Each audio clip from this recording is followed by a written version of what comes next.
This afternoon, the IHR is proud to sponsor a debate on what is probably the most emotion-laden and propagandized chapter in contemporary history, the Holocaust. For the revisionists, we have Mark Weber. Mark was one of the first contributors of the journal back in 1980 as a freelancer, and in 1992 he became a full-time employee.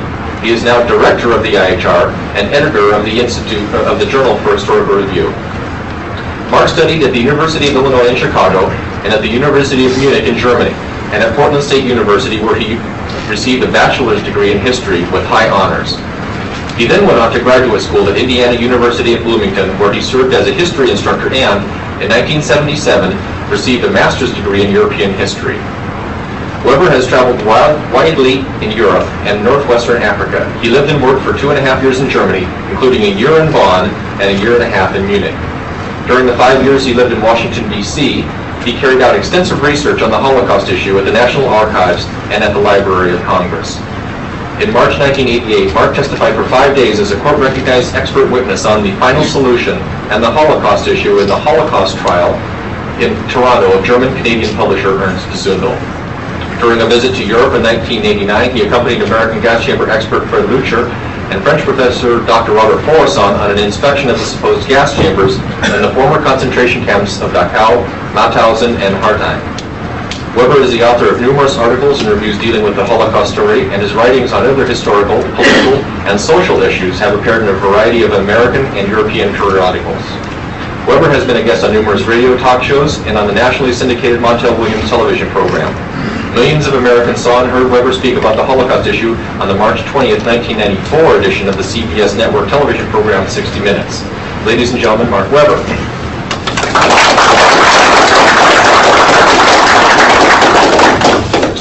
For the opposition, we have Dr. Michael Shermer. Dr. Shermer is editor and publisher of Skeptic magazine. Being a conventional publisher, he gets to use Hitler and swastikas on the cover, which we don't get to do. He's also associate professor of history of science at Occidental College in Los Angeles. Dr. Shermer has written about the Holocaust and Holocaust revisionists and has spoken in public on these topics as well. Shermer has also appeared on The Donahue Show opposite Bradley Smith, who you heard earlier, and David Cole. Dr. Shermer recently returned from Europe, where he visited the concentration camps. Rumor has it that he is writing a book that deals with some aspect of the Holocaust issue. Dr. Shermer also is one of very few people in the world of whom I'm aware who is in touch with both the revisionist camps and the anti-revisionist camp. So he is able to talk to the top people on both sides, and there are very, very few people who can make that claim. Dr. Shermer is also an avid bicyclist, so we should be grateful for the 8-hour time difference that allowed him to watch Spaniard Michael Indurain win the 19th stage of the Tour de France today, while leaving plenty of time to attend our conference afterwards. This will not be a debate in the formal sense, but rather each speaker will be given 30 minutes for his opening statement, after which each speaker will be given 20 minutes for a rebuttal, followed by a question and answer period. The first speaker will be determined by a toss of a coin. Because Dr. Shermer is our guest, I will allow him to call the toss. I choose the kickoff. Heads. All right, heads it is. So I choose? Heads it is. Do you want to go first or do you want to go second? I'll go second. All right. Well then, ladies and gentlemen, we have, we'll give you Mark Weber. Mark.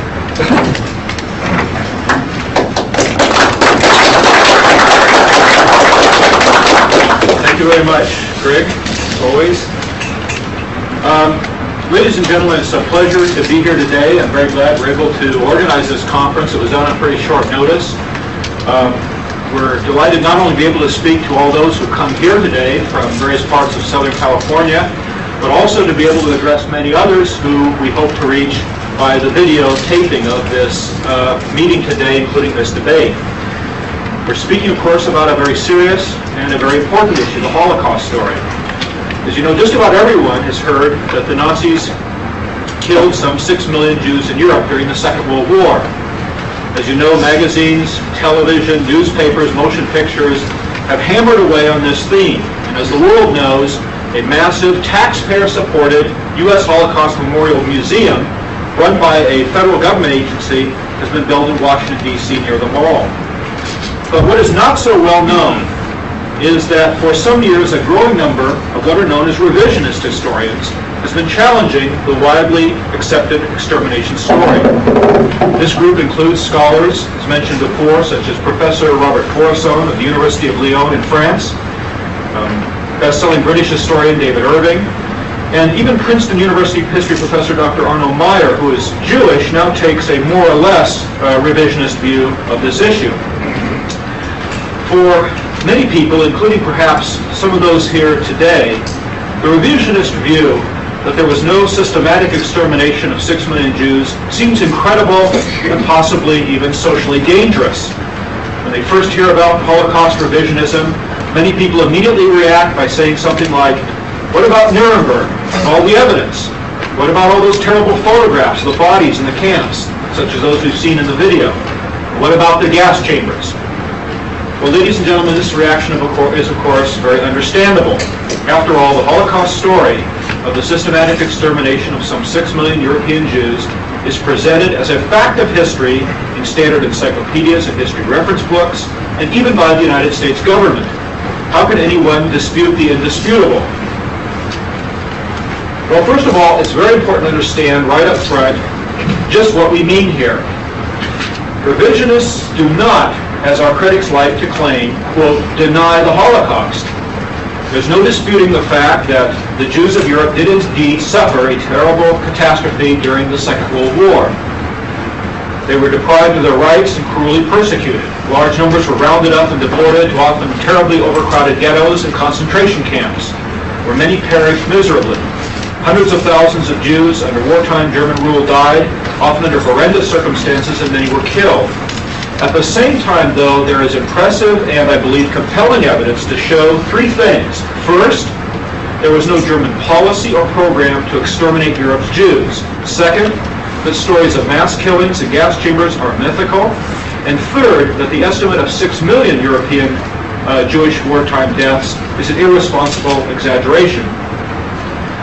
Now, for one thing, and this is very important, not many people realize that the Holocaust story has changed quite a lot over the years. Many extermination claims that were once widely accepted and supposedly very well proven have been quietly dropped in recent years.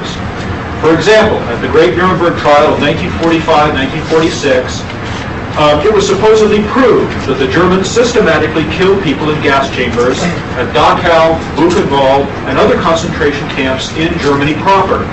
Now that part of the extermination story proved so untenable that it was abandoned officially more than 20 years ago. No serious historian now supports the once supposedly proven stories of, quote, extermination camps, unquote, in the territory of the old German Reich. Even Simon Wiesenthal, the well-known Nazi hunter, acknowledged in 1975 and again in 1993 that, quote, there were no extermination camps on German soil, unquote.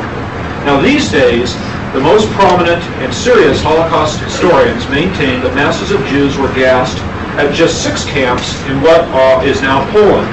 They are Auschwitz, including Birkenau, Majdanek, Treblinka, Sobibor, Chełmno, and Belzec.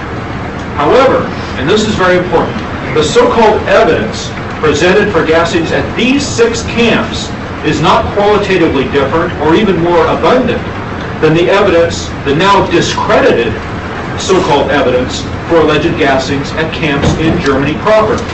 Well, why these 6 camps? Why are they still claimed to be extermination centers? Probably, or perhaps the most important reason why these 6 camps are still have this role is that they came under Soviet control at the end of the Second World War, and Soviet officials did not permit inspection of these sites by Western officials or impartial investigators.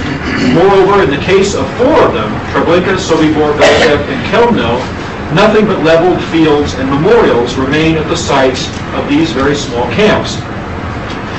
Now, at the Great Nuremberg Trial, 1945, 1946, and during the decades since then, the camps that have been regarded as the most important extermination centers are Auschwitz, and especially Auschwitz-Birkenau, and Majdanek, near Lublin. For many years, it was widely and authoritatively claimed that the Germans killed 4 million people at Auschwitz, and another 1.5 million at Majdanek. Today, no serious or reputable historian of this issue accepts either of these fantastic figures. Israeli Holocaust historian Yehuda Bauer, for example, declared in 1989 that not 4 million, but perhaps 1.6 million died at Auschwitz. To maintain the completely untenable 4 million figure, he warned, would play into the hands of the revisionists, because after all, he conceded, they can easily demonstrate that this figure has absolutely no basis in reality. Similarly, the historical director of the Auschwitz State Museum in 1990 announced that perhaps 1 million or 1.5 million died at Auschwitz. He didn't say how he calculated this figure, nor did he say how many of these people he thought were killed. And he provided no estimate at that time how many he thought might have been gassed. More recently, in a book published in 1993, French Holocaust historian Jean-Claude Pressock estimates that 775,000 persons, of whom 630,000 were Jews, perished at Auschwitz. Now, while even these lower figures are incorrect, for reasons which I don't have time to go into today, they show how the Auschwitz story has changed drastically over the years. And this is a very important point. As time goes on, the Holocaust story gets smaller and smaller. And this is a very important point, because as more evidence comes out, it doesn't serve to show that the Holocaust story is larger or as large. It shows that it must be reduced. Now, newspaper reports about this drastic revision at Auschwitz tended to blame the Soviets or the Poles for the mythical 4 million Auschwitz figure. What is routinely suppressed by even those, what's routinely suppressed is the fact that this 4 million figure was certified not merely by the Soviets or the Poles, but also by the governments of the United States, Britain, and France at the Great Nuremberg Trial of 1945-1946. The joint Nuremberg indictment by the four Allied governments charged that 4 million were killed at Auschwitz alone, and that another 1.5 million were killed at Majdanek. These figures were also widely and uncritically repeated in the American press and in American reference works for many years. Now, significantly, the drastically reduced Auschwitz figures also implicitly discredit the post-war statements of Auschwitz Commandant Rudolf Höss, a crucially important and widely cited Holocaust document, which you'll find quoted very much in many, many books, is Höss's so-called confession of April 5th, 1946, which was submitted by the U.S. prosecution at the main Nuremberg trial. It's document number 3868-PS. Now, former Commandant Höss supposedly confessed to killing 2.5 million people or 3 million people at Auschwitz. And his statements have been and still are widely cited as a key piece of evidence for the Holocaust extermination story. But if in fact fewer than 2 million died at Auschwitz, or even 1 million died at Auschwitz, as is now officially conceded in Israel and Poland, the Höss confessions are implicitly fraudulent. Although it is widely cited as solid proof for the Auschwitz extermination story, we now know that Höss's so-called confession is actually a false statement that was extracted by torture. British military intelligence Sergeant Bernard Clark later described how he and 5 other British soldiers tortured the former commandant to obtain his confession. Now, in spite of the drastic downward revisions in the once supposedly authoritative death tolls for Auschwitz and Majdanek, no non-revisionist historian has yet had the courage to draw the rather obvious conclusion that the legendary 6 million figure cannot possibly be accurate. For the time being, anyway, this figure is still treated with incredible reverence. Additional compelling evidence has been presented in recent years that simply cannot be reconciled with the alleged allegations of mass extermination at the 2 key camps of Auschwitz and Majdanek. Now, I'm not going to go into great detail here, but this evidence includes the impossibility of cremating bodies in the numbers that are routinely cited. And it also includes, what's important in this regard are the detailed aerial photographs taken by Allied reconnaissance planes of Auschwitz-Birkenau on several random days in 1944, and this is important during the height of the alleged extermination period there. One of these photographs is shown as a blow-up on the wall over here. These revealing photographs, which were first made public by the United States Central Intelligence Agency in 1979, show no trace of piles of corpses, smoking crematory chimneys, or masses of Jews awaiting death, all of which have been alleged and which would have been visible if Auschwitz had indeed been the infamous extermination center. In addition, of course, there's the very important question of these forensic examinations that have taken place. Now, one of the most important, one of the first ones that take place was by Fred Lucher. Now, as you know, at the time that he carried out this investigation at the commission by Ernst Zundel, he believed in the Auschwitz and the Holocaust extermination story. At that time, he was also universally regarded as America's foremost expert on execution equipment, including gas chambers. He carried out an investigation in February 1988, consisting of himself and a small team, and he concluded in sworn testimony in the Zundel trial that the stories of mass extermination and gas chambers there are simply impossible, as alleged. But he's not alone. Dr. William Lindsay, an American research chemist employed for 33 years by the DuPont Corporation, likewise personally inspected the so-called gas chambers, and in a 1985 court case testified under oath that the Auschwitz gassing story is physically impossible. Based on his careful on-site examination of the alleged gas chambers at Auschwitz, Birkenau, and Majdanek, and on his years of experience, he declared, "I have come to the conclusion that no one was willfully or purposefully killed with Zyklon B, that is hydrogen cyanide, in this manner. I consider it absolutely impossible," unquote. Now, it's important that Lucher's findings, Lindsay's findings, have been authoritatively corroborated by a major Polish research center. Reports of Lucher's testimony and findings prompted the Auschwitz State Museum, a Polish government agency, to commission the Institute of Forensic Research in Krakow to conduct a similar forensic investigation. In a confidential report dated September 24, 1990, the Krakow Institute confirmed that its own findings very closely matched those of the American gas chamber specialist. Similarly, in March 1992, a leading Austrian engineer, Walter Lüftel, declared that the stories of mass extermination of Jews in gas chambers at Auschwitz and Mauthausen are, as he put it, technically impossible. In a report of more than 100 pages, he wrote and explained this conclusion. Lüftel, by the way, is a court-recognized engineer. He heads a large engineering firm in Vienna, and at the time he made his report, he was president of the Austrian Engineers Chamber, a 4,000-member professional association. In 1993, German chemist German Rudolph published a detailed report on the supposed gas chambers of Auschwitz, including Birkenau. His report is based on an on-site investigation, chemical analysis of samples, and meticulous research. Rudolph, a certified chemist and doctoral candidate, worked at the renowned Max Planck Institute Research Center in Stuttgart. For chemical physical reasons, Rudolph concluded, the claimed mass gassings with hydrocyanic acid in the alleged gas chambers at Auschwitz did not take place. The supposed facilities for mass killings in Auschwitz and Birkenau are not suitable for this purpose, unquote.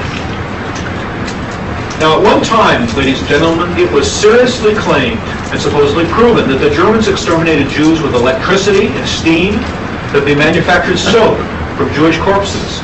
At Nuremberg, the United States charged that the Germans killed Jews at Treblinka not in gas chambers, as is now claimed, but by steaming them to death in so-called steam chambers. Now, all such bizarre stories have been quietly abandoned in recent years, although when asked why these stories have been abandoned, no one will provide a very good explanation. In April 1990, Israeli historian Yehuda Bauer, as well as the director of Israel's Yad Vashem Holocaust Center, conceded that, contrary to what had been alleged for years in countless periodicals and supposedly authoritative history texts, the Germans did not manufacture bars of soap from the bodies of murdered Jews. If the story is not true, one might reasonably ask, how then did it ever get started? Well, Yehuda Bauer had a ready answer. He said that the Nazis invented the story. In fact, this particular story was first widely circulated in 1942 by the World Jewish Congress, and especially by its president at that time, Rabbi Stephen Wise. The Holocaust story, ladies and gentlemen, is superficially plausible. Everyone has seen the horrific photos of dead and dying inmates taken at Bergen-Belsen, Nordhausen, and other concentration camps when they were liberated by British and American forces at the end of the war. These people were unfortunate victims, though, not of an extermination program, but a disease and malnutrition brought on by the complete collapse of Germany in the final months of the war. In fact, if there had been an extermination program, the Jews found by Allied forces at the end of the war would have long since been killed. In the face of advancing Soviet forces, large numbers of Jews were evacuated during the final months of the war from eastern camps and ghettos to the remaining camps in western Germany. These camps quickly became terribly overcrowded, which severely hampered efforts to prevent the spread of epidemics. Furthermore, the breakdown of the German transportation system made it impossible to supply adequate food and medical supplies to the camp. Perhaps the best-known Holocaust victim has been Anne Frank, whose name is known around the world for her famous diary. Her fate, though, ladies and gentlemen, is typical of that of many Jews who lost their lives in German camps during the war. The 15-year-old girl and her father, Otto Frank, and other members of her family were deported from the Netherlands to Auschwitz in September 1944. Several weeks later, in the face of the advancing Soviet army, Anne was evacuated along with many other Jews to the Bergen-Belsen camp, where she died of typhus in March 1945. Her father came down with typhus in Auschwitz and was sent to the camp hospital there to recover. He was one of thousands of sick and feeble Jews who were left behind when the Germans abandoned the camp in January 1945, shortly before it was overrun by the Soviets, and he died in Switzerland in 1980. If the German policy had been to kill Anne Frank and her father, they, along with many other Jews, would not have, as it were, survived Auschwitz. As tragic as it was, their fate cannot be reconciled with the extermination story. Now, at the end of the Second World War, the Allies confiscated a tremendous quantity of German documents dealing with Germany's wartime Jewish policy, which was sometimes referred to as the so-called final solution. But not a single German document has been found that orders or even refers to an extermination program. To the contrary, the documents clearly show that the German final solution policy was one of emigration and deportation, not extermination. There's a lot I can say in this regard, but time does not permit getting into some of that. Holocaust historians, ladies and gentlemen, rely very heavily on so-called survivor testimony to support the extermination story. But such evidence is notoriously unreliable. One Jewish historian, a man named Samuel Gringaus, who is himself a survivor, pointed out in an article in the January 1950 issue of the quarterly journal Jewish Social Studies that, quote, most of the memoirs and reports of survivors are full of preposterous verbosity, graphomanic exaggeration, dramatic effects, overestimated self-inflation, dilettante philosophizing, would-be lyricism, unchecked rumors, bias, partisan attacks, and apologies, unquote. In addition, more than 10,000 of the 20,000 so-called testimonies of Jewish survivors on file at the Yad Vashem Holocaust Center in Israel are also unreliable, according to a front-page article that appeared in the Jerusalem Post newspaper of August 17, 1986. The report quotes Shmuel Korkovsky, the archives director of the Israeli government's Holocaust Memorial Center, who declared that, quote, over half of the 20,000 testimonies from Holocaust survivors on record at Yad Vashem are unreliable, unquote. Just the other day, when Agatha was doing some photocopying at the office, she ran across what I think is a fairly typical example of these kinds of testimonies. This was entered as evidence in the trial of Joseph Kramer, the so-called Belsen trial, conducted by the British at the end of the war. Kramer had been a commandant at Bergen-Belsen and for a time also at Auschwitz. This is a testimony of a woman named Regina Bilek. And here's what she says, quote, and this, by the way, is so absurd that no serious historian, even those who support the Holocaust story today, would support it. But here's what she said.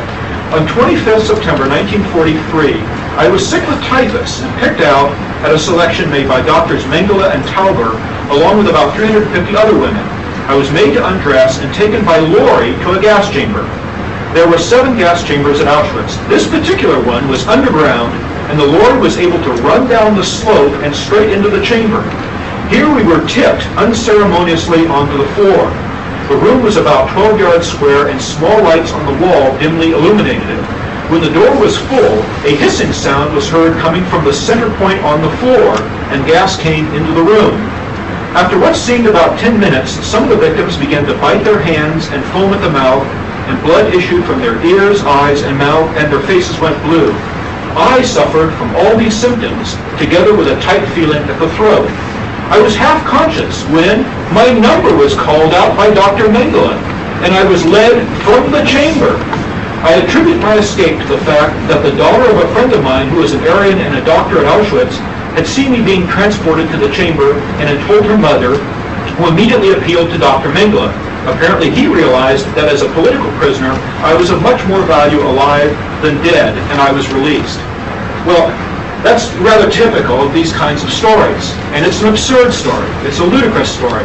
But the public is never told that this particular story is wrong. In fact, when such stories are challenged, the usual answer is to cite all sorts of sentimental stuff about the memory of the victims and how important their testimony is, and so on and so forth. Ladies and gentlemen, there's no documentary evidence that Adolf Hitler ever gave an order to exterminate the Jews, or that he knew of any extermination program. Instead, the record shows that the German leader wanted the Jews to leave Germany, leave Europe by immigration if possible, and by deportation if necessary. There's a number of things to be cited in this regard, but I won't have time to go into some of that. The head of the Jews, ladies and gentlemen, were an important part of Germany's wartime labor force, and it was in Germany's interest to keep them alive. Now, just recently, the Simon Wiesenthal Center, as Greg mentioned, has opened its own web page on the internet. And one of the things that they put out right away was a question and answer thing on the Holocaust. They stated, which is why we believe, that the Germans intended not only to kill, people who weren't able to work, but every last Jew in Europe. Well, this is just absurd on the face of it, for some of the reasons which I've mentioned already.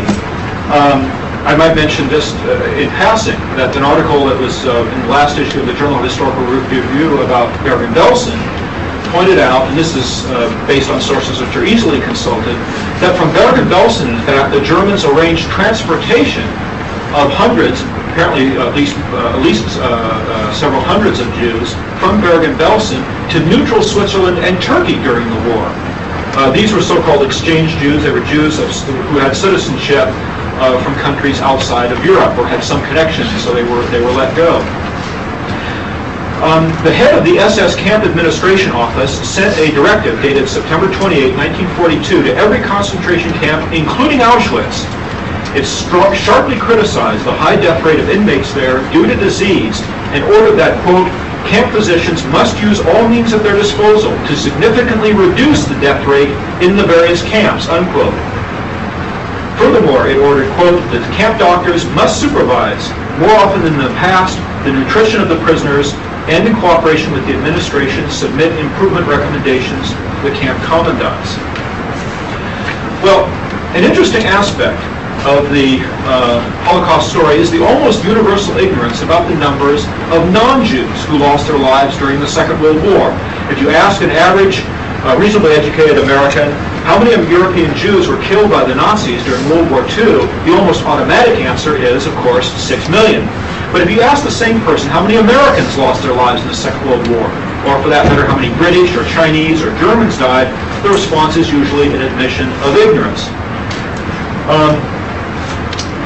I've cited a number of times that in this regard it's interesting to realize that some 20 million Chinese civilians lost their lives during the Second World War, according to the Encyclopedia Britannica. The Chinese government claims that 35 million died as a result of Japanese aggression during the war. How many Americans know or care about these Asian victims of the Second World War?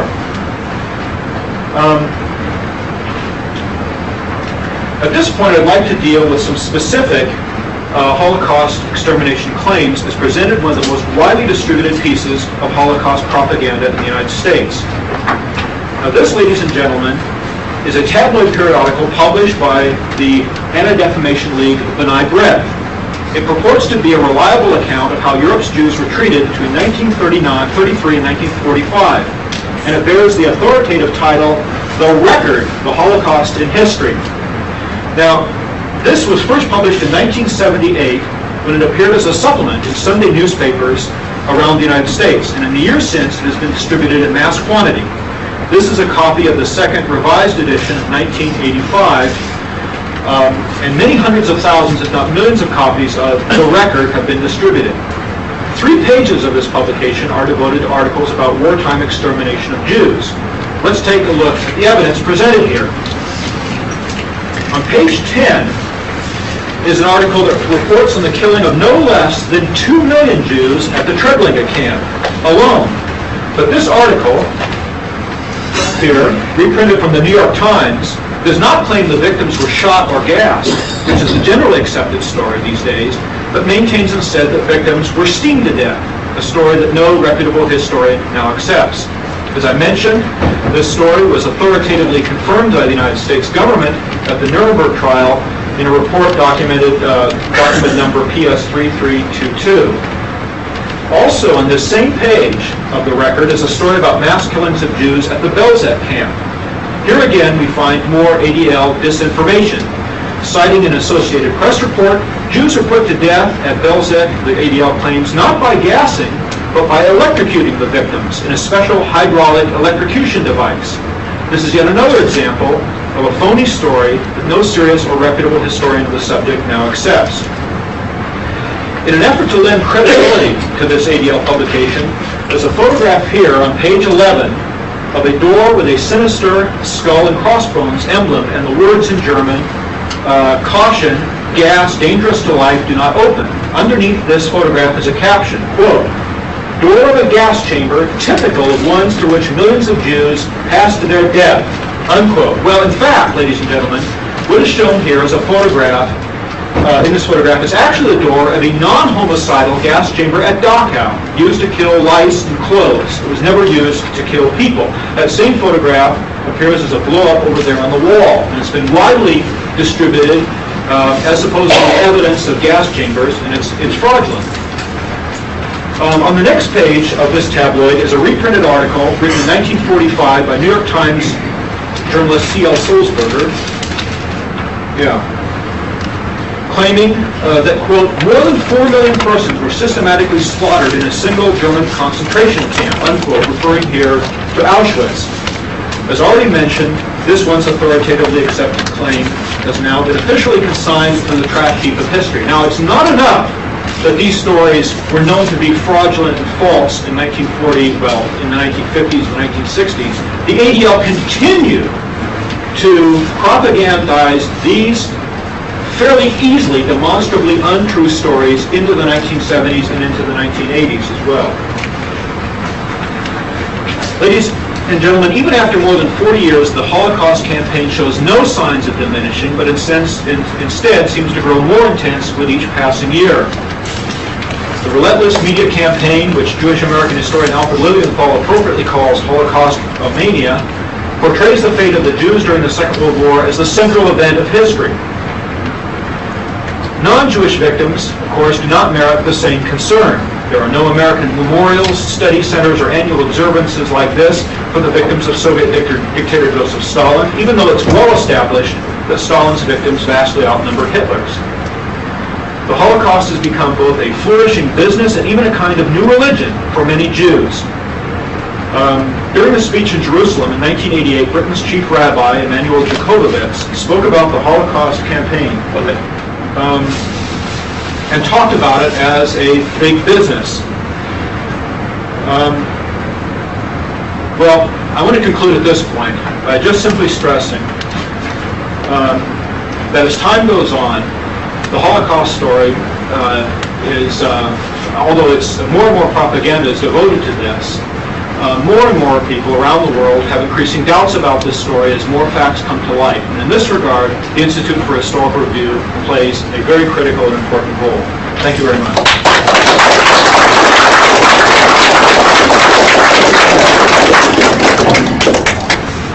All right, thank you, Mark. I won't raise it again because our next speaker, Dr. Shermer, needs it down at this level. I didn't mean to slight Dr. Shermer. When I introduced him, I forgot to ask for a round of applause, and I hope everyone will applaud him for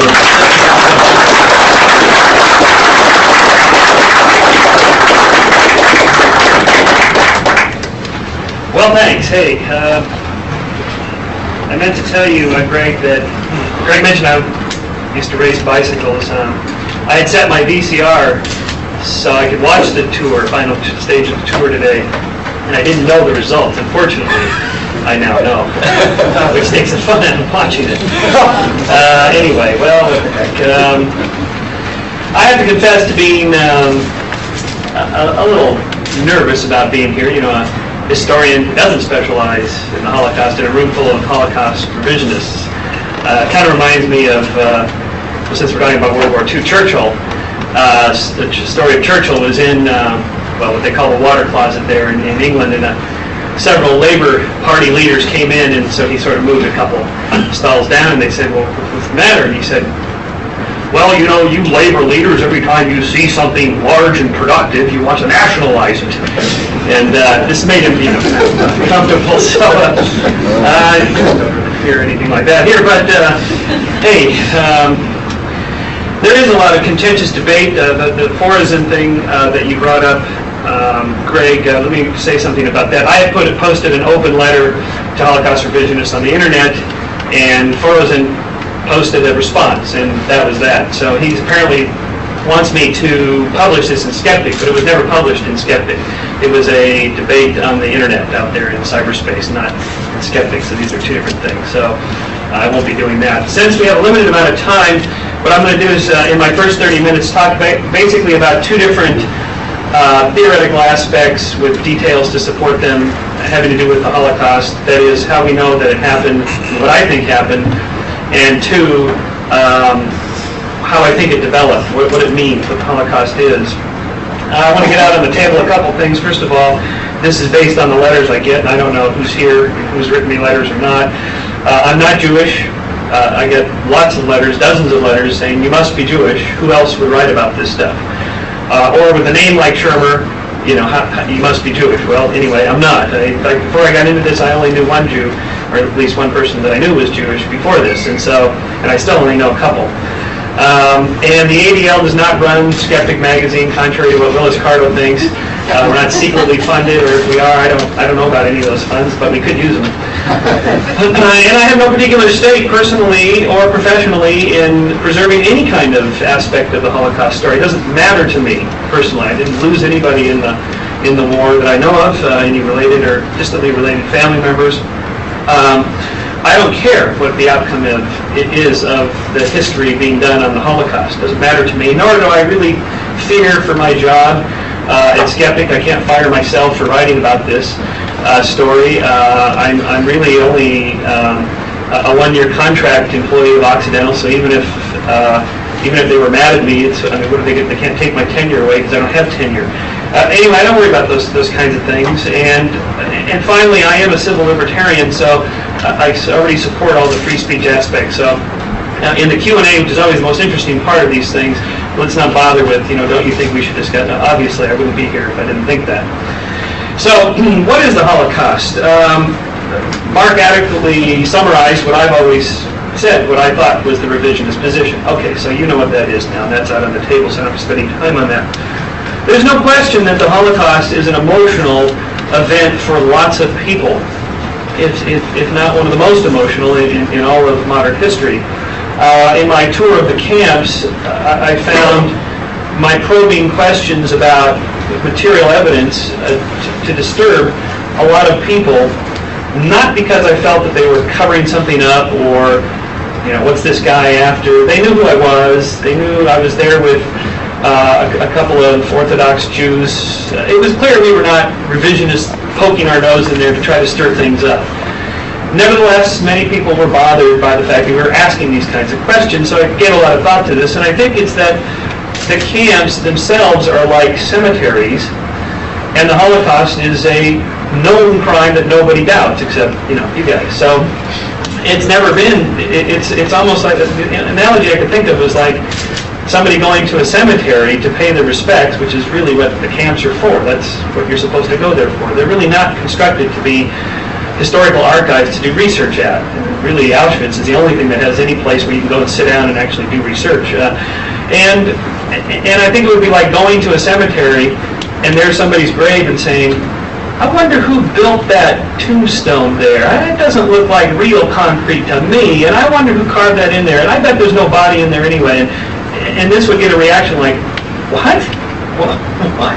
This is just a cemetery. What are you doing poking your nose around here asking those kinds of questions? I don't think it's a response of their covering anything up. I think it's just shock that anybody would ask this sort of thing. So Is it okay to ask these kinds of things? Of course it is. Obviously, I wouldn't be interested in it if I didn't think so. The major point of my analysis that I did in this issue of Skeptic that Greg held up before was mainly to bring a philosophical issue into understanding how we know anything about the past. And so the analogy I used, since I study, my doctoral dissertation was on evolutionary theory and how it developed historically, and how we know that evolution happened. And so I noticed a lot of similarities to this, like Thorison's "I demand one proof," just one proof of a gas chamber. And he's not going to get one proof, because there isn't one proof of a gas chamber, because it is the same thing that creationists do. They say, give me one fossil, just one fossil to fill that gap between these two species here. And when you give him one, you give him a fossil here, he says, aha, now there's two gaps. I want two fossils to fill those two gaps now, and so on. And the problem with that whole thing anyway is that evolution, by way of analogy, is not proved with one fossil. One fossil means nothing.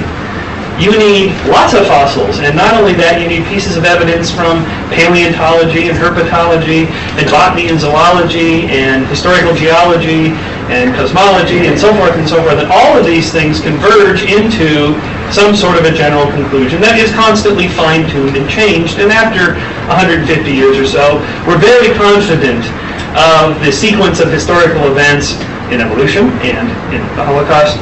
And it's the details that are being fine-tuned.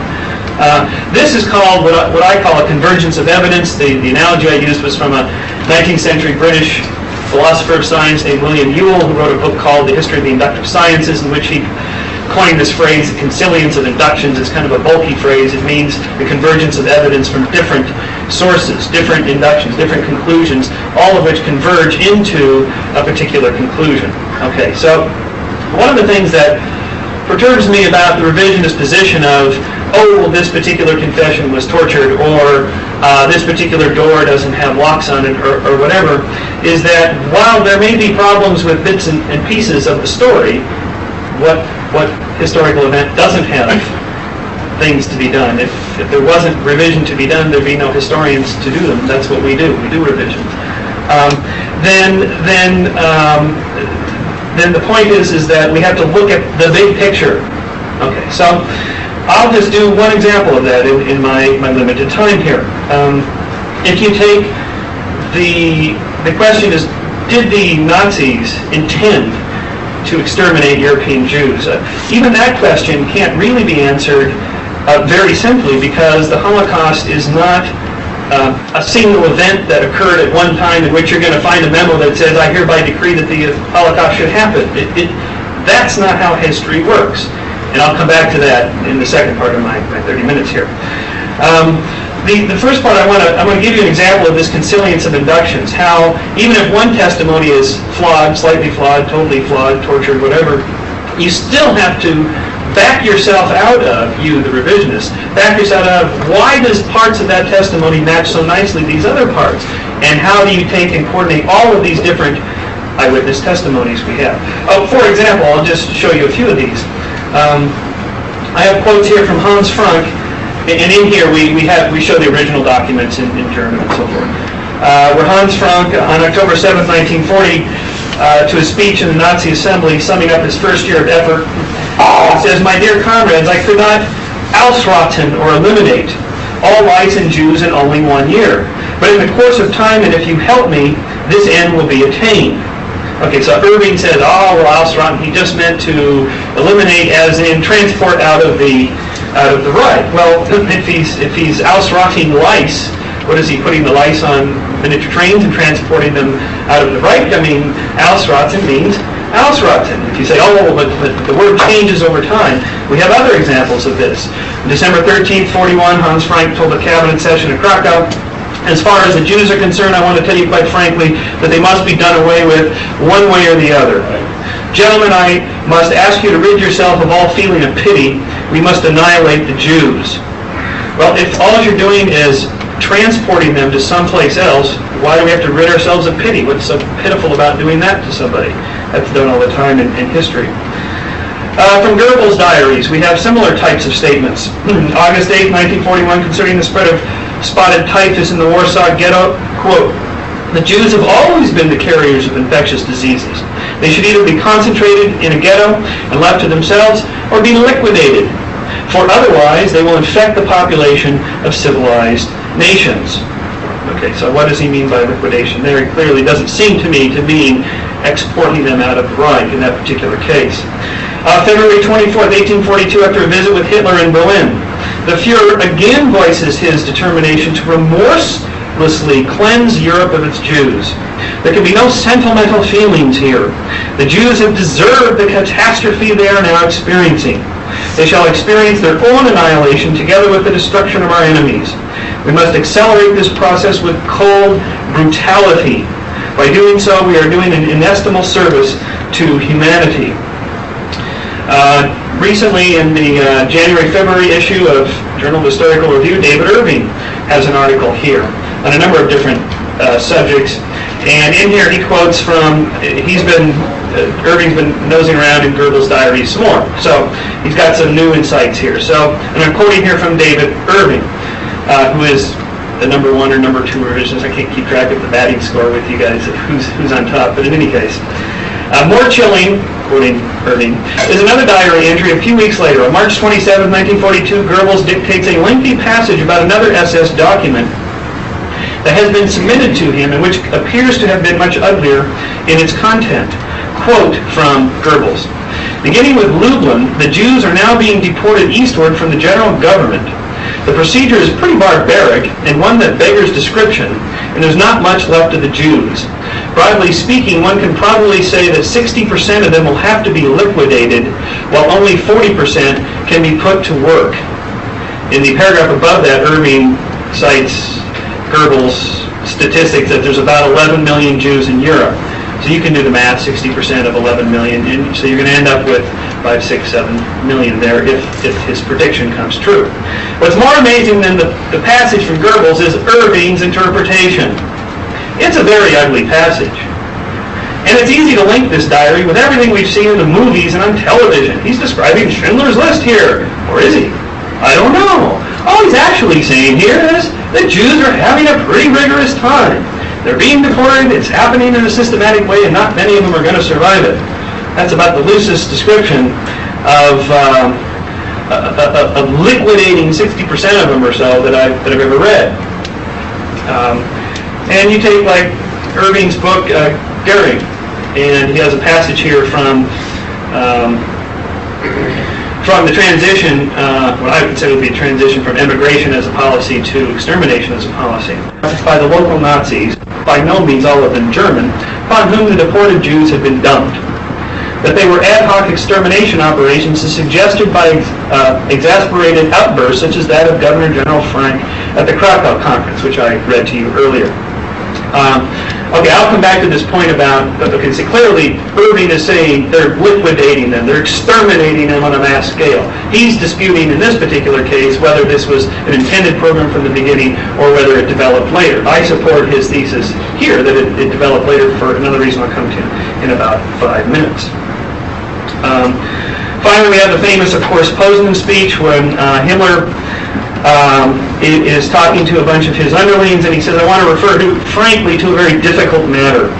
We can now very openly talk about this among ourselves, and yet we must never discuss this publicly.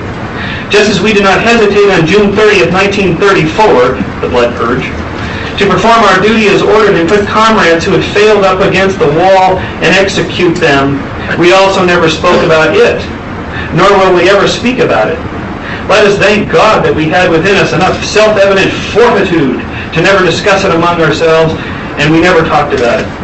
Every one of us was horrified, and yet everyone clearly understood that we would do it the next time, when the order is given and when it becomes necessary. When is the next time? Now. I'm now referring to the evacuation of the Jews, to the extermination of the Jewish people. This is something that is easily said. The Jewish people will be exterminated, says every party member. I'm not here. Yes. This is very obvious. It is in our program. Elimination of the Jews, extermination will do. And then they turn up, the brave 80 million Germans, and each one has this decent Jew. The problem is that people are coming as friends, and they want to spare them. It is, of course, obvious that the others are pigs, but this particular one is a splendid Jew. But of all those who talk this way, none has observed it, none has endured it. Most of you know what it means when 100 corpses lie next to each other, when 500 people lie there, or when 1,000 are lined up. To have endured this and at the same time to have remained a decent person, with exceptions due to human weaknesses. I mean, to exterminate people, it gets a little tiring and upsetting, and we got to buck up and be tough, right? Somebody's got to do this. Quoting Hitler, this is an honor roll in our history, which will never have been and never will be put in writing, because we know how difficult it would be for us if we still had Jews as secret saboteurs, agitators, and rabble-rousers in every city, what with bombings and the burden and hardships of the war, and it goes on and on after that. And we have all of this in this magazine. I have copies here of it, all in the German and so forth. Okay. And finally, on this convergence of evidence thing, you also see this with the... okay, so let me make my point real quick there. To dispute, you can't just dispute one of those particular quotes. You have to, as a revisionist, you'll have to back yourself out of and explain. You have to not only dispute, if you're a revisionist, dispute the particular quote and twist and weave your way around, well, he didn't really mean extermination, he really meant deportation. You also have to explain, well, why does that sound so much like what this other guy said? A, B, C, D, and E all said the same kind of thing. Why are they all talking like this? And you can use the same sort of consilience of inductions, conversions of evidence to look at the Auschwitz gas chamber story. Just looking at the three different quotes here from the Hearst testimony. Okay, so the Hearst testimony has some funky things surrounding it. Who knows what was actually going on there. But the Hearst confession was not the only thing we have from Hearst. Don't forget, he wrote a short autobiography before he was killed. And in that, he also corroborates things he said in his confession that also corroborate other things other people said. And the fact that he gets the numbers wrong, I don't know, it was 2 million, 3 million, something like that. Okay, so he's way off. But the fact that he's off on some specific number, it took 15 minutes to die. No, maybe it was 20. I don't know, maybe it was 5. You have these different numbers, but the fact that the numbers differ doesn't eliminate the entire testimony as an invalid document that you can use. You have to pick and select them carefully and coordinate them with other ones. For example, you take the Hearst and then you coordinate it with the Perry Broad testimony. Perry Broad was captured on May 5th, 1945. Anyway, I won't give you the long history of this because of limited time here, but he used the same kind of language and the same descriptions that Hearst uses, the block numbers, bunkers 1 and 2, block 11 of Auschwitz. He uses their jargon names, bunkers 1 and 2. He also recalled the construction of the cremas 1, 2, 3, and 4 at Birkenau. Described the undressing room, gas chambers, crematory, very, very, very similarly to the way Hearst described it, and similar to the way another guy describes it. He describes the process. The disinfectors are at work. An iron rod and hammer, they open a couple of harmless-looking tin boxes, Zyklon B, they pour it in, and so on. After about 2 minutes, the shrieks die down and change to a low moaning. Most of the men have already lost consciousness. After another couple minutes, it's all over. Deadly quiet reigns. The corpses are piled together, the mouths stretched open. It's difficult to heave the interlaced corpses out of the chamber as the gas is stiffening their limbs, and so on and so forth. Okay, so, he makes it sound like it's a few minutes, 4, 5, 6 minutes. Hearst makes it sound like it's more 15 or 20 minutes. Does this invalidate the entire process, the entire conclusion that it happened at all? No, of course not. And finally, you can read also the camp doctor, whose name is Johann Paul Kramer, who writes in his diary, he kept a diary. September 2nd, 1942, I was present for the first time at a special action at 3 a.m. By comparison, Dante's Inferno seems almost a comedy. Auschwitz is justly called an extermination camp. Later, he was asked to explain what you mean by this special action, by Dante's Inferno. What are you talking about here? He says, by September 2nd, 1942 at 3 a.m., I had already been assigned to take part in the action of gassing people. These mass murders took place in small cottages situated outside the Birkenau camp in a wood. The cottages are called bunkers, using the exact same term as Broad and the same term that Hearst uses. So if you dismiss the Hearst, you're going to have to explain to me how then, why the Broad and the Kramer testimonies also use those same terms, unless you want to spiritualize that maybe somebody wrote all these things and coordinated, which would be more miraculous, more unbelievable than the fact that this could have happened, for me, anyway. Anyway, this goes on and on. He calls it the anus of the world, the anus mundi, and so on. In great detail, a selection took place. The action of gassing emaciated women from the women's camp was particularly unpleasant. I remember taking part in the gassing of such women in daylight. I'm unable to state how numerous that group was. When I came to the bunker, they sat clothed on the ground. As the clothes were in fact worn out, so they separated the clothes and so on and so forth, separating the corpses after they gassed them. Anyway, so the coordination of those three testimonies carries a lot of weight for me. Finally, in my final, I guess I got about 7 minutes here,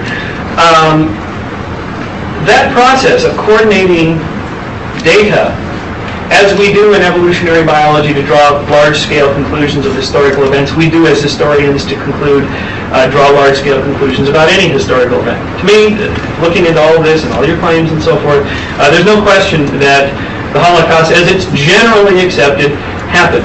Is there room for revision? Of course there's room for revision. As Mark rightly pointed out, it's been revised a lot. So I'm curious about this, how you say that the Holocaust story keeps getting bigger and bigger and bigger, but on the other hand, the story keeps getting smaller and smaller and smaller, number of camps, number of people killed, and so on.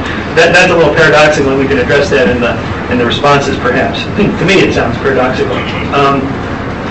So what is this Holocaust thing? Was there an intention to kill the Jews from the very beginning? I don't think so. And I don't think anyone's ever going to find an order from Hitler, because I don't think he gave one. I don't think that's how it happened. And in fact, this has to do with a philosophy of history that talks about or describes how historical events develop. Any historical event. There's always some sort of a plan that individual human beings have. As volitional beings, we sort of choose and pick our goals. We're gonna do this. But rarely in your and my life as individuals does anything ever turn out the way we intended it to, because we are also products of forces that we have no control over, historical forces, economics, politics, the geography, the weather, and so on. And just as you and I are products of these sort of quirky contingencies of the environment and large-scale forces, so is any historical event. So I believe the Holocaust evolved over time, changing constantly in interaction with its environment. Now, I do a lot of research in chaos theory applied to human history and complexity theory applied to human history. And so these complexity scientists talk about these feedback loops in any system, a weather system, a biological system, a population system, and they call these complex adaptive systems, or what I call feedback loops as a simpler term. That is, a system interacts with the environment in which it's in. It feeds back into it like a PA system can get feedback. And so a historical event, to me the Holocaust is a complex adaptive system that changes over time as it feeds back into the environment in which it's in. Who knows what the Nazis intended from the beginning? It really doesn't matter what they intended. It only really matters what actually happened as the process went on. With each step in the 1930s of passing laws and so forth, they became bolder in their actions against the Jews. The Night of Broken Glass is a classic example of they did X and got away with it so they could do X, Y, and Z after that, and so on. Had it not gone that way, things might have been different. If you look at this book, actually, The Anatomy of the Auschwitz Death Camp, Israel Gutman and Michael Berenbaum are the editors, but it's a collection of essays, and there's one, the best one in here, for me, for my money, is by Robert Jan van Pelt, who's an architectural historian at Waterloo University. And his essay is about the evolution of Auschwitz, which was never intended, he proves, to be an extermination camp. It had a whole different goal at the very beginning. It was to be a model city for Germans to live in, with technologically improved farming and so on and so forth. And so one of the reasons you find inconsistencies in the story, and gee, this camp doesn't seem to be designed perfectly well to exterminate people, that's right, because that's not what Auschwitz was designed for. It was designed for something else, and it evolved as the war changed, as history developed, as different people got involved.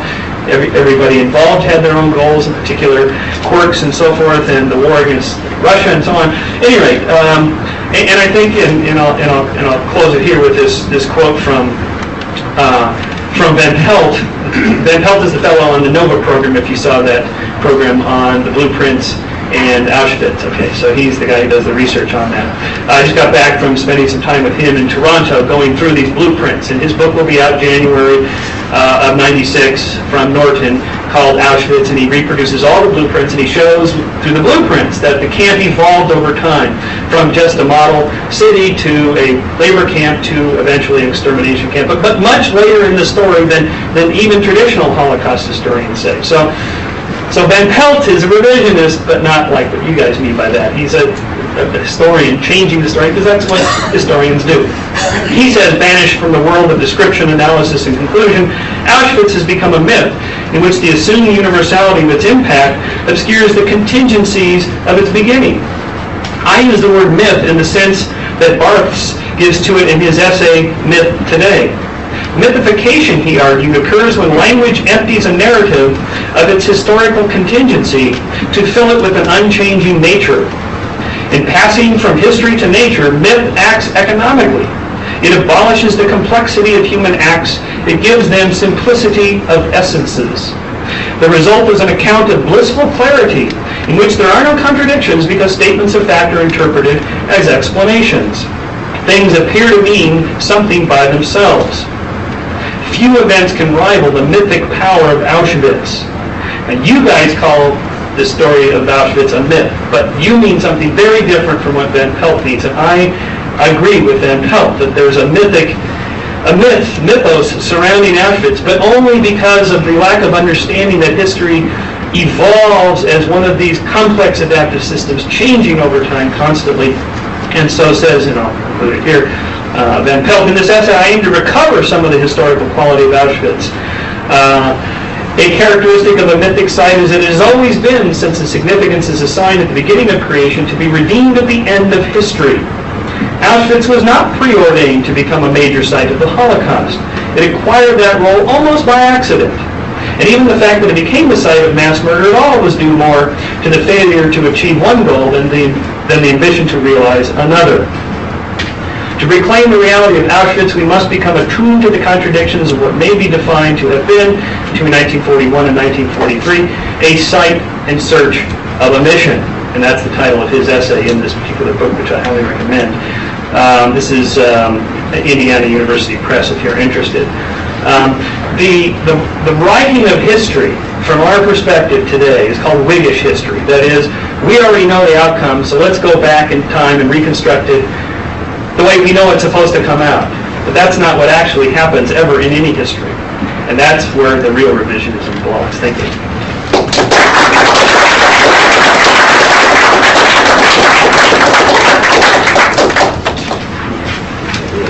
All right, Mark, you ready?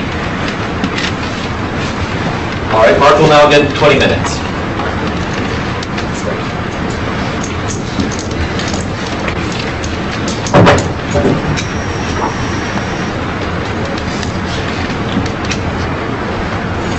Well, I'm pleased that... Where's Dr. Shermer? Well, I'm very pleased by much of what you said because you agree with many points that we've made without, I think, properly underscoring what the implications of those are.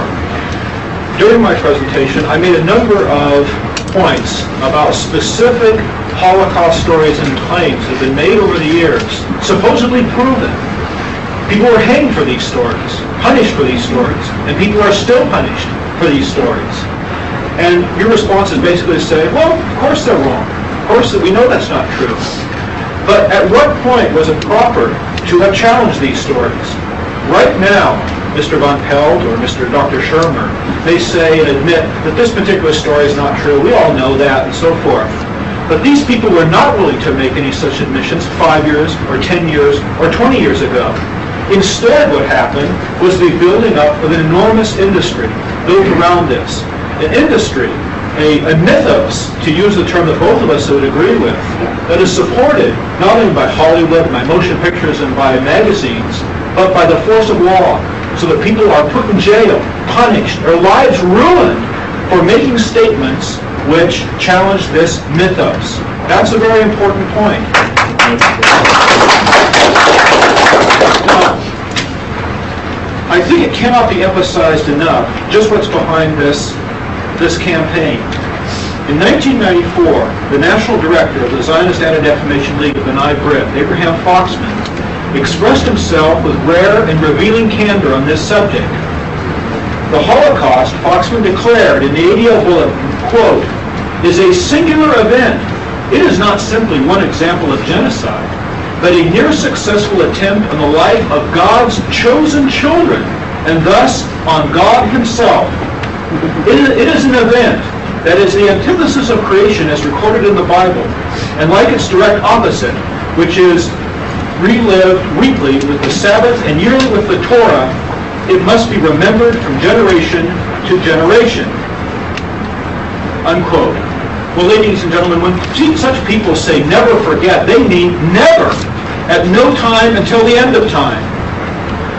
For many years, that is for, 5 years, 20 years from now, we supposedly will still be enduring a steady drumbeat of what is euphemistically called Holocaust education. Mr. Shermer did not know about this statement by Foxman until I pointed it out to him.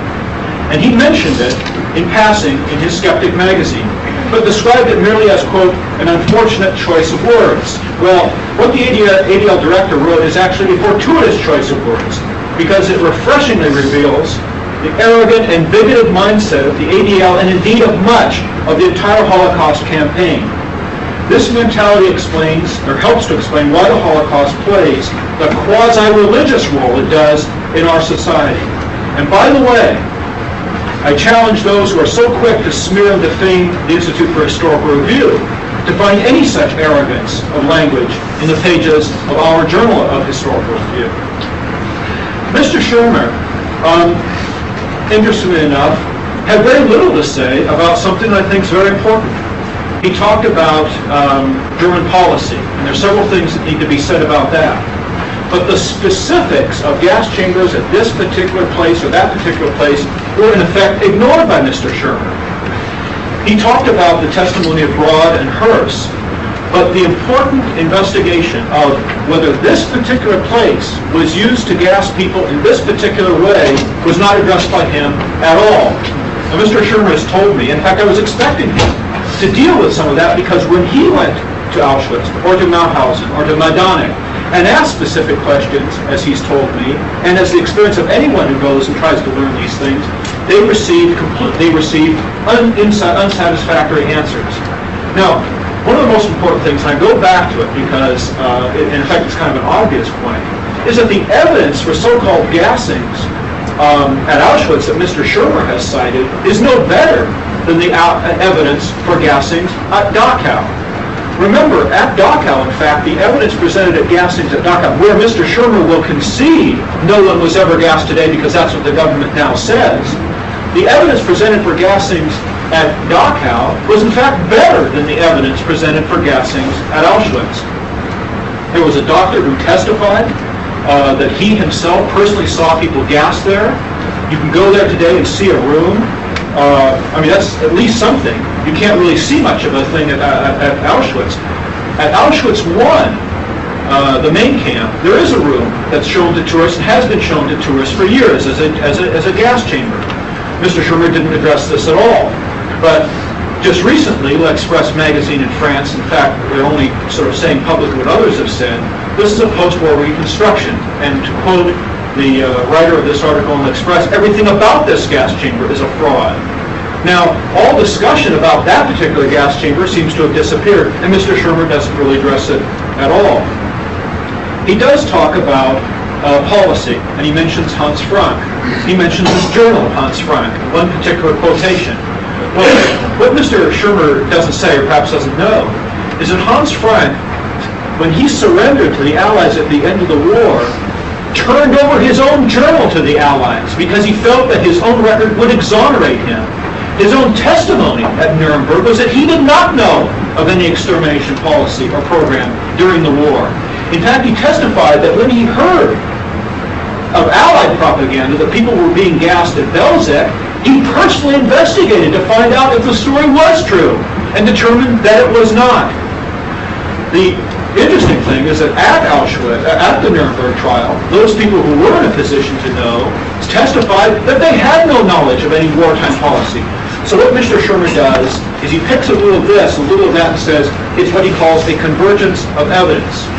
Well, a convergence of evidence can just as easily be used to prove, quote-unquote, supposedly prove things that Mr. Shermer himself acknowledges today are not true, such as gassings at Dachau or at Buchenwald or at other camps.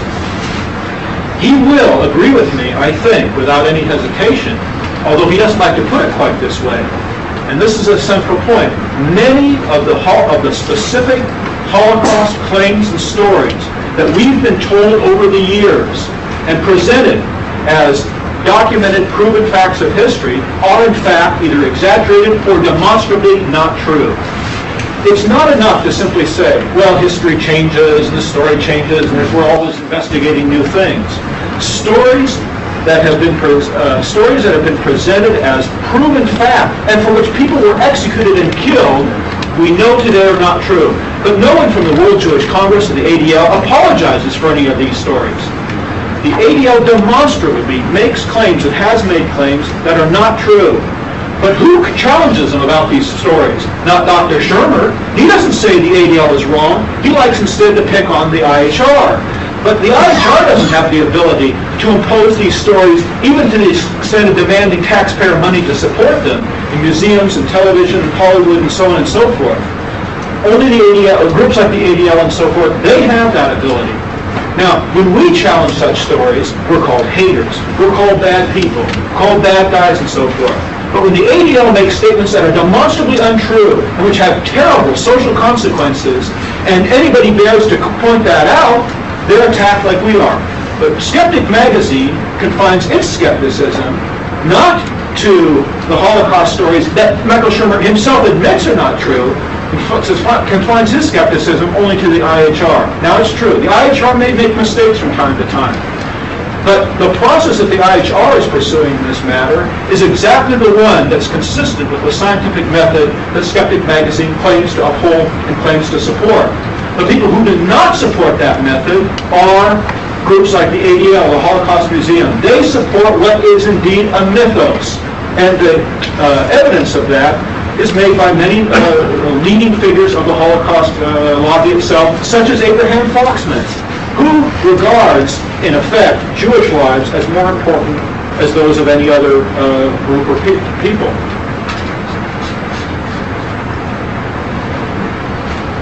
I want to make some specific points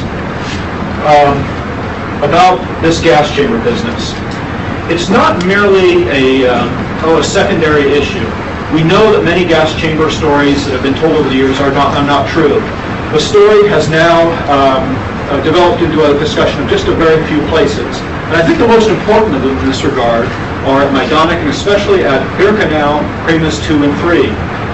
The evidence is simply, I think, overwhelming that Kremis 2 and 3, which are supposedly the big gas chamber extermination facilities, were in fact built not for any such purpose. They were built for as morgues. And that's now conceded by men like von Pelt and so forth. But they don't concede this because, well, they just one day decided they're going to do a careful,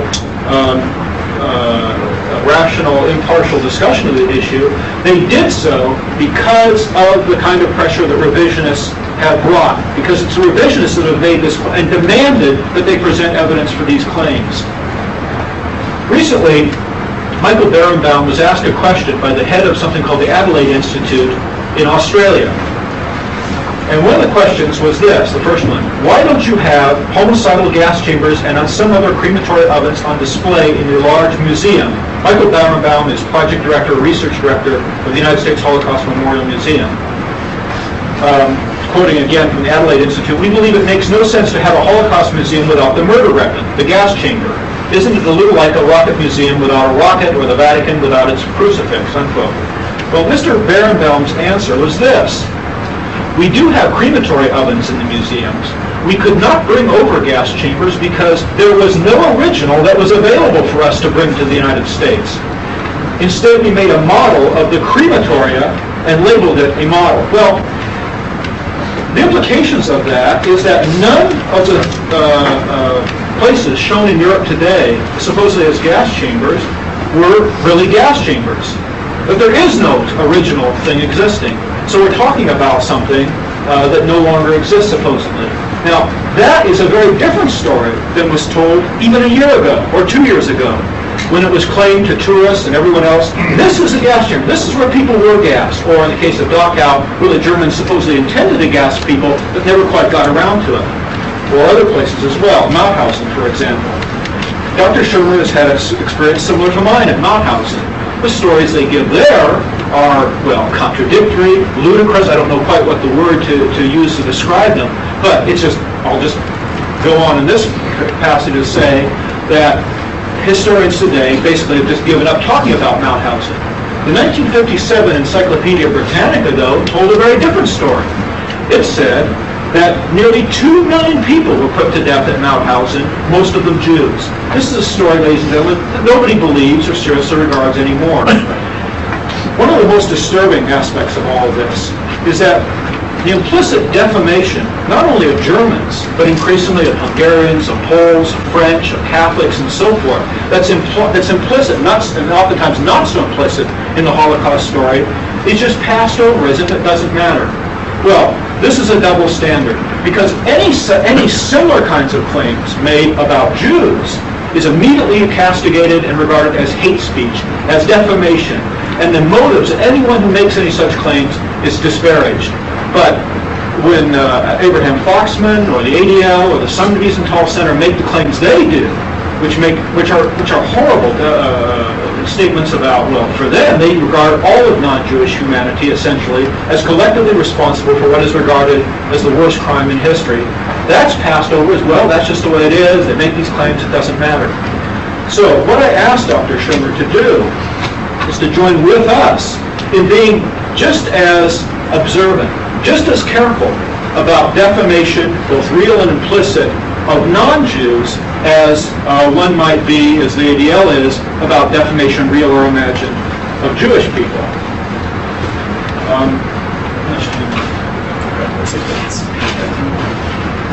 The IHR is often accused of rewriting history. Well, this is sort of laughable. In a sense, everyone rewrites history to some degree. In fact, if history wasn't rewritten, it would stop being an intellectual exercise. For example, no one today takes the view that the United States government officially took during the Second World War that Joseph Stalin was just a great guy, a worthy partner of the United States, and someone with whom we could work together to build a wonderful new world order at the end of the Second World War. That was the view of the United States government in 1943, 1944, and 1945. It's not a view of any historian today. But the very fact that we're having a discussion today about something called the Holocaust shows who's rewriting history. The word, the Holocaust, that we use in this kind of context, is in the same category of words like affirmative action. It's an invented word. It's a kind of umbrella word to try to pull together in one term a whole lot of different things to happen to a lot of different people. Well, the Holocaust term didn't even come into popular usage until the 1970s, especially with the NBC miniseries motion picture. Nobody at Nuremberg talked about the Holocaust. But today, people are put in jail for supposedly denying the Holocaust. Michael Berenbaum was quoted in 1991 as saying, quote, "The Holocaust," again, a word that's invented years later, "the Holocaust was once regarded as a side story of the much larger story of World War II. Now, one thinks of World War II as a background story and the Holocaust as a foreground story," unquote. Ladies and gentlemen, that's rewriting history. It's elevating what is really a secondary part of history into the central part of history. And that's what's happening. And we know, I've given examples of this, all of us know, that we hear over and over and over again in our television, motion pictures about the fate of one particular people in the Second World War, almost to the exclusion of everyone else. Finally, I want to make another point. Some years ago, in response to Robert Forresson, a group of 34 leading scholars in France publicly issued and signed a public statement, a declaration that was published in Le Monde, the leading French daily newspaper, February 21, 1979. This statement said, quote, "The question of how technically such a mass murder was possible should not be raised. It was technically possible because it occurred. This is the necessary starting point for all historical investigation of the subject. It has fallen to us to recall that point with due simplicity. There is not, nor can there be a debate over the existence of the gas chambers," unquote. Well, if anyone is violating the whole notion of scientific inquiry, of rational inquiry, it's such scholars. And Dr. Shermer, at least implicitly, and I would say even explicitly, rejects that kind of statement, because he himself has gone to Europe to try to answer some of these very questions. How technically is it possible? But the important thing is that when this statement was issued, those people, such as Robert Forrest, who challenged the statement, were called hate mongers, bad people, put them in jail, fine them. That's how they're treated. The real shame is the shame of these scholars who make such a statement that is a violation of the very principles that Dr. Shermer says that he upholds. Thank you very much.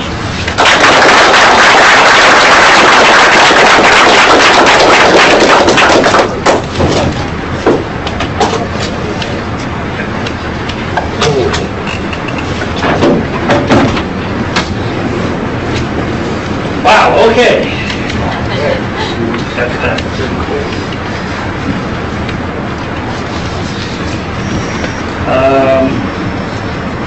First of all, on the Foxman quote, indeed I did put that in Skeptic and said unfortunate use of words. That's putting it mildly. I would say that that's inappropriate, and I don't think we at Skeptic have supported the kinds of things, the kinds of quotes you were reading. As by way of two examples, I did publish a letter from a Jewish woman named Patricia Rose in the 2 issues following the Holocaust issue, volume 3, number 1, our AIDS issue, in which I entitled it, "Don't Forget the Gypsies." And she says, "I came across Skeptic for the first time recently in a grocery store.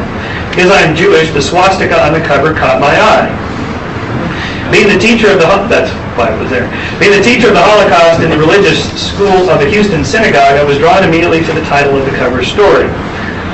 Then she takes issue with a number of things. She doesn't like Michael Berenbaum's definition of the Holocaust, which I quoted, but she says is blatantly misleading by stating specifically that the Holocaust refers to the systematic state-sponsored murder of 6 million Jews, without saying anything about the systematic state-sponsored murder of 1 million gypsies. Berenbaum is himself guilty of the same revisionism that your magazine condemns. Okay, so I published that statement that this Jewish woman made. And she goes on about, "It does not diminish the Jewish tragedy to admit that we were not the unique victims, nor even the primary ones. As you yourself said in your article, murder is murder. But we are certainly attempting to diminish the gypsy tragedy when we so callously and insensitively relegate gypsy victims to the nondescript and second-class status of millions of others." Okay, so I would agree with that. Obviously, I published it. Of course, I don't agree with everything I publish either, because lots of people are very critical of me. But nevertheless, I do happen to agree with that woman. Also, I wrote this in the latest issue of Skeptic on the bell curve, in response to Mr. Lou Rollins, who is, if nothing else, the most prolific letter writer I've ever encountered. I'm now averaging 4 letters a day from him. I'm not kidding. This guy is amazing. At any rate, so he's argued about me about everything. So there's one particular thing having to do with anti-Germanism. Isn't there an anti-German bias? So I say, okay, I agree. I have no problem whatsoever in stating publicly that I am opposed to anti-Germanism, just as I am opposed to anti-Semitism. Many people seem to have a problem separating Nazis from Germans, members of a political party from members of a country. There are degrees of responsibility, more, I would argue, than the standard duo of perpetrator and bystander. In between were those, like Schindler, who approved out of expedience or gave tacit approval but did not participate, or did not approve but were afraid to resist, or resisted but failed, or ... In any case, I oppose collective guilt, especially when imposed on those who not only had nothing to do with the crime, but on those who were not even born yet. I believe restitution is moral when perpetrator and victim are the primary participants in the reparations. Beyond that, I can see no fair and rational method to assess and allocate collective and multi-generational restitution. If Japanese Americans should receive reparations, what about Native Americans? And if Native Americans, what about African Americans? Not to mention Chinese Americans, Irish Americans, and yes, even German Americans during World War I. And let's not forget what the Christians did to the infidels during the Crusades or the Spanish Inquisition or so on. How far back can you go? I find the concept impossible to rationally calculate those kinds of things, except for immediate victims and immediate perpetrators. Sorry. Other points. Shermer did not respond to the gas chamber specifics. I will in a moment. I have my video. Van Pelt, you incorrectly made mention of Van Pelt does not say, Van Pelt says that these were just morgues. No, he doesn't. In fact, his newest book will show the conversion of the morgues into gas chambers. The changing of, he's got the architectural plans that show the conversion, the first plan, the second plan, the third plan, and so on. The doors that used to go in, now they swing out. Changing from a single door to a double door to a single door, the conversion and reordering of new doors that are gas tight, windows that are gas tight, and so forth. So he did not argue that, and so there'll be more physical evidence in the form of architectural plans to support that. In terms of the importance of the gas chambers, the reason they're important for traditional Jewish historians is because, I believe, it's what makes the Holocaust unique over other Holocausts. But since I don't have a commitment to that intellectually or personally, it doesn't matter to me whether you round people up and kill them by shooting, hanging, disease, starvation, or hurting in the gas chambers. To me, it's what I said in my article, murder is murder. What difference does it make? The Holocaust is only unique in the sense of being contingently unique, as all historical events are. But there's nothing unique about states killing masses of people. It's been done for thousands of years. So unlike the witch trials, where revisionists say, oh, we'll see this idea of witch trials are incorrect because we know that witches don't really exist, and that this was one of these myths that got perpetrated just like at Auschwitz and so on. They're very different. We know that there aren't really witches, but we do know that states really do herd people in and kill them in masses, and so this very, very definitely can happen. Specifically where I think, and here's where I'll do this because the video is much longer than the time that I have, so I'll just state where I think revision needs to be done, and then try to show a few clips. And then afterwards, after the Q&A, if you guys want to stick around, we can go through all the video tape that I brought. At Dachau, it's a non-issue because no one's claiming now that anyone was gassed there anyway. The particular chutes that you see, which I'll show you, why else would you put those things there unless this was constructed after the war by the Allies, which would be your only answer to that. And the idea that somehow the victims could have blocked the chutes is not right, because, and I'll show you in there, because I actually have somebody stand in front of the chute, and there's still plenty of, even standing there, a fairly wide fellow standing there, they couldn't block him, the pellets could have come down and so forth. In any case, it's kind of a non-issue because nobody's claiming it is. And besides that, though, but it is in the right place where a homicidal gas chamber would be, because just 50 feet away is where all the delousing chambers are, where they would have been doing the delousing there, not there. And it's right next to the morgue and the crematoria, which is where you would put a homicidal gas chamber. Same thing at Mauthausen. When you go to Mauthausen, the first thing you see when you get there is the shower room with windows, and right next to the shower room is the delousing chambers, which is where they would belong, because you take your clothes off, put them in the delousing chambers, go into the shower, and so forth. That's constructed correctly. The homicidal gas chamber is over by where the crematoria is, which is right next to the morgue, which is right next to the dissection room, which is where you would put a homicidal gas chamber. Why would you put a shower when there are already showers somewhere else? Why would you put a single small shower that can fit at most about 50 people? I counted, they were students in there. Why would you put that in a place where it doesn't belong. It doesn't make any sense, except it makes sense as a homicidal gas chamber. To me, it does. However, the problem with it that David Cole correctly identified is the doors don't lock. The doors are really strange. The problem with the doors, you'll see, is the latch actually comes down. There's like a metal bar like this, and the latch actually sort of hits in the middle of the bar. And so one good shove with the shoulders, which I did, you can knock the door open. So, but curiously, there is in the middle of this bar a hole where there might have been something stuck in there which would lock the thing. But I couldn't get anybody to confirm that.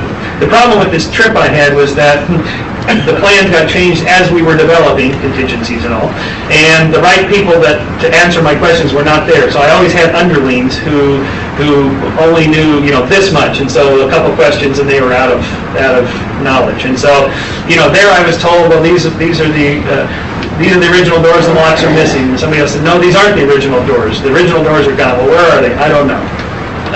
And well, what's this hole in the ceiling? Well, that's where the induction hole is. No, that's where the ventilation was. Okay. So the problem is that the video clips I have and my recommendations for revision are based in part on the fact that this is a work in progress and I haven't gotten to the right people who supposedly know these answers. The homicidal gas chamber at Mauthausen, I would guess now, was at most done on a small scale and experimentally. The camp is not set up for that kind of thing on a large scale.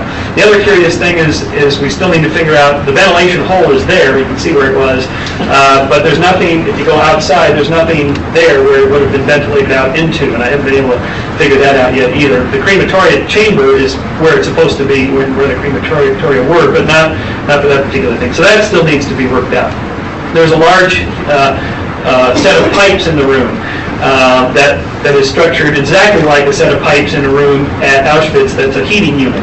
So why would you put a heating unit in a shower room to heat the air, to make the inmates comfortable? No, this would make more sense if you were trying to heat the room, to heat the gas for the pellets to begin outgassing and so forth. At Majdanek, Majdanek is probably most likely, I think we're going to have a Q&A if you want to wait for that, unless you want to just be rude and talk while I'm talking.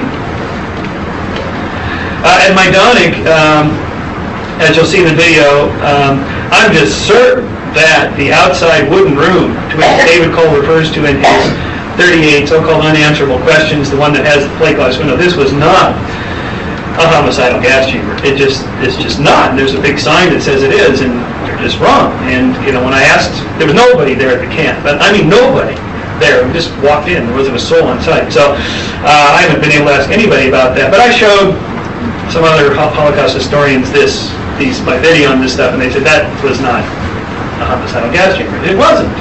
It was just used for dowsing. Okay, so why is there a big sign there? Because people running it are unprofessional.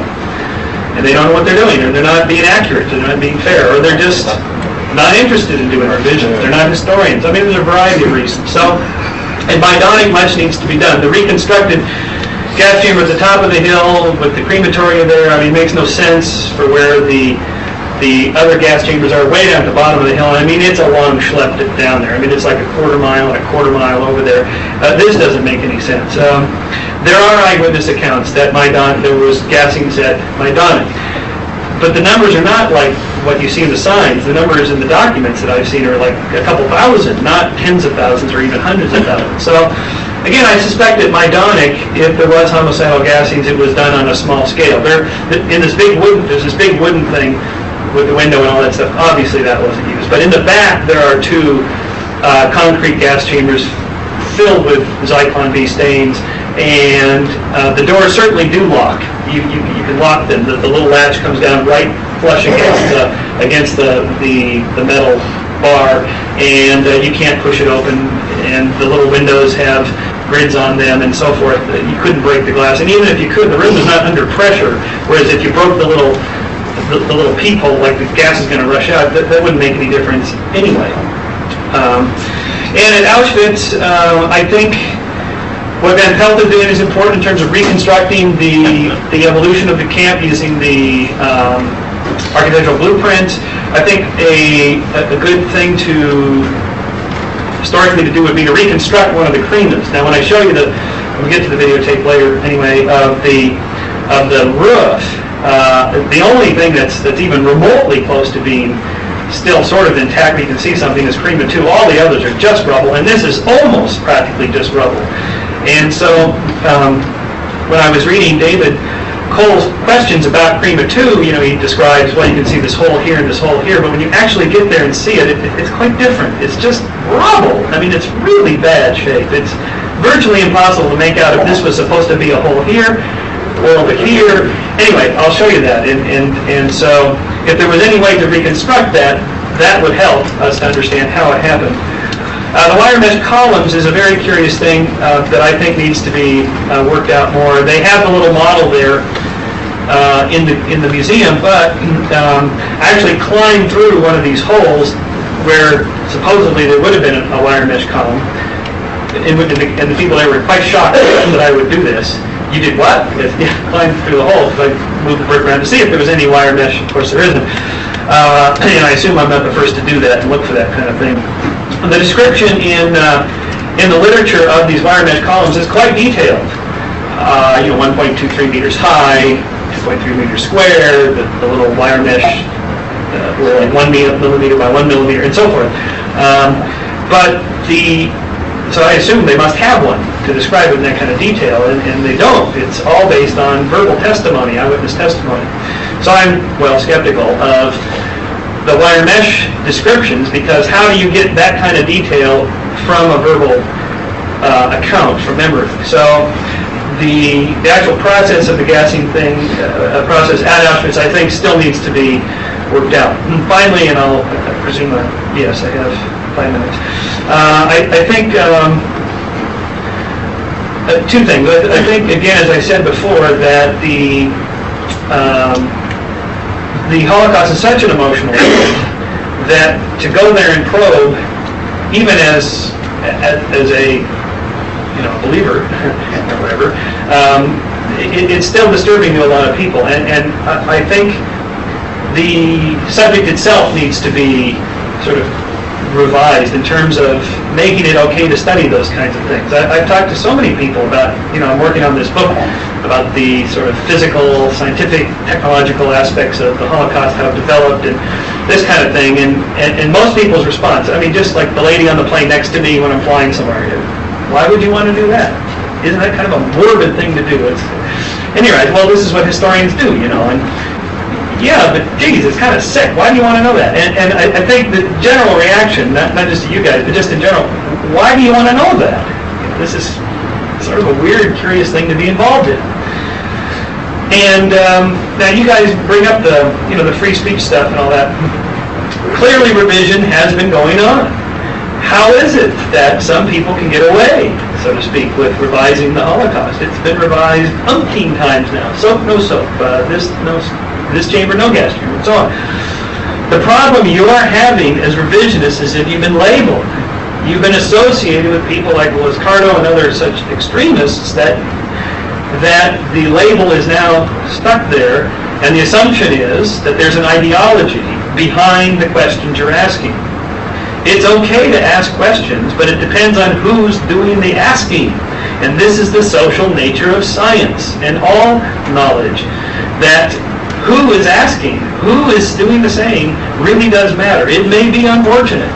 And most scientists have a kind of a naive view that science is this march toward progress and the discovery of reality with a capital R, and only the data matter. That's not true. It's simply not true. The whole history of science is one of not a marching of collection of data one brick at a time. It's a changing of paradigms depending on who's supporting who and this kind of stuff. It's a very social process. And the fact that, Van Pelt and others, there's not just him, it's just talking about him because I just visited with him, but there's others doing lots of revising. The Holocaust will be revised, but they'll get away with it because they're not associated with an ideology. And that's the problem you're encountering, is that you've been associated with this. I'm not going to impute ideological motives to any particular person here. I'm just saying that that's the perception out there amongst non-revisionists, and that's the problem you're running into. I've got all this video. Maybe I think we should I'll quit here and we'll go to the Q&A, and then we can just hang around and do the video afterwards. The problem is that I have to fast forward and all this talk, and it just eats up a lot of time. And I did want to respond to Mark's important points he made. So I'll end there, and we'll just go to questions.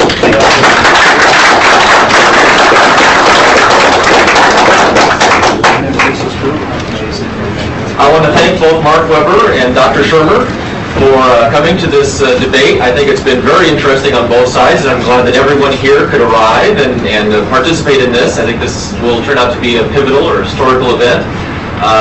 And you're welcome to stay. We're supposed to have the room through 6. It's almost 6 now, so I'll see what we can do to extend that and see how we're doing. And I'll throw the mic open. We'll get Mark and Michael up here, and they'll answer your questions. So thank you all for coming. I'd like you to comment on Dachau, Buchenwald, and Belsen. You want me to comment on Dachau, Buchenwald, and Belsen? I don't know anything about the first. This Dachau is the only thing I've even looked at. I don't know anything about the other camps. Any camp in Germany. What about it? Do they have gas chambers? I don't know. Personally, I've not investigated those. I'm told by those who study them that that's not the case. That has been refuted in 1962. Yeah. Dr. Shermer, what was the name again of the camp where you mentioned it's labeled a gas chamber and it's patently not? Which one was that? Majdanek. There's actually 4 different gas chambers there. All of them have signs. The signs are old and Anyway, Majdanek. You pass that over pretty glibly. Is there not a danger? Do you feel as a historian that it's a danger that anyone who comes and sees this sign and it's so patently untrue? What are the dangers of that? If you think, why are you not in a dozen that this sign should be taken down? The question is, why am I not in a tizzy over this sign that says this? Well, first of all, I haven't finished investigating this. I told you this was a works in progress. I'm still trying to talk to people and so forth. Power of one individual, what can I do? I will make recommendations if I at some point decide that I don't think that's the case. But what would be the danger? Oh, I think there is a danger. I don't think people are being funneled through there as educational trips, and there was, at every camp I was at, busloads of students there. I don't think that's appropriate, but... Doctor, I kind of stumbled into this debate, and I thought I'd get some answers. I got a lot more questions than I did answers. We've done our job. I have an open-ended question for you, though, as I was listening to both gentlemen. World War I, of course, had its share of hate propaganda for the purpose of electrifying a point of view of the people of a particular nation. World War I, what was it, crucifixion of babies or the killing of nuns, this type of thing. And then, then afterwards, the Brits said, oh, Yankees still believe that? We did that to get you interested. And I'm wondering, do you think that with this Holocaust, there is, to some extent, it's a result of a lingering old shadow of propaganda, odor of propaganda, that maybe hasn't quite dissipated? And if so, what percent do you think of the Holocaust story might be attributable to, say, old war propaganda? No, and 27.5. Well, no, I was being facetious there. Let me answer. What percentage knows? Obviously, this story, as Mark pointed out, has been refined hundreds of percentage points, if you want to use that metaphor, since 1945, and will continue to be. And how much of that was the cause of wartime propaganda? Probably most of it. So, and the answer is hundreds of percentage points attributed to that. Thank you. Where does all this propaganda lead? Who are you asking the question of? Either one of you. Go ahead.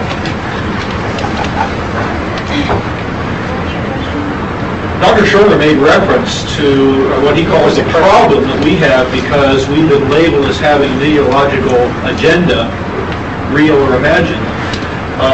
I believe, as I've tried to demonstrate a little bit today, that there's an agenda behind the Holocaust campaign as well. It's just that our media and our society and our governments support that agenda, so that they're not on the receiving end of all of this. I think I've tried to show that agenda, at least in part, by some of the quotations, including, I think, the obviously bigoted, closed-minded one from Abraham Foxman of the Anti-Defamation League on the Nye Bridge. Again, the Simon Wiesenthal Center is in that. And the tax money of every one of us living here in California helps to fund the Simon Wiesenthal Center. They have an agenda. Politicians support that agenda. What's really a challenge is not, well, let me put it this way. Over the years, Skeptic Magazine has had articles showing that the stories that Uri Geller bends spoons a certain way are not true. Or he's shown that certain UFO claims are not really true. Or that claims that we've heard about all sorts of fantastic health cures are not true. He's also had an issue devoted to exposing the fraud of the witchcraft trials in the past. Well, it doesn't take any particular courage to expose these kinds of stories. That's what I call PC skepticism. The real challenge is to challenge the statements that are made by governments and by society. The Holocaust story is as a story that is supported by government and by society as strongly as anyone can imagine. And in our society, it's considered not only a sin in some places, a crime to challenge this dogma. It's considered a greater blasphemy and a greater sin to deny the Holocaust than to disparage or to mock the religious beliefs of the vast majority of the American people. And in that way, the Holocaust story has therefore become a kind of religion in our society. And a religion can be tested by saying, how are people punished when they challenge that dogma, when they challenge that religion? And in our society, that's what's happening. So when you say, where is this leading? I believe that the Holocaust story unquestionably plays a very important role in our society. And I was going to, if I had more time, to explain precisely why the Holocaust story over time, well, the Holocaust campaign gets larger with the passage of time, not smaller, even as the reality of what actually happened to Jews in World War II, the claims, diminishes over a period of time.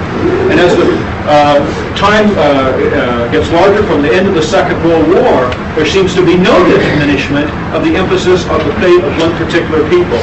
Now, the Holocaust story, I believe, is used to justify American policy, or Israeli policy, and American support for Israeli policy in the Middle East. It's used to justify Zionism.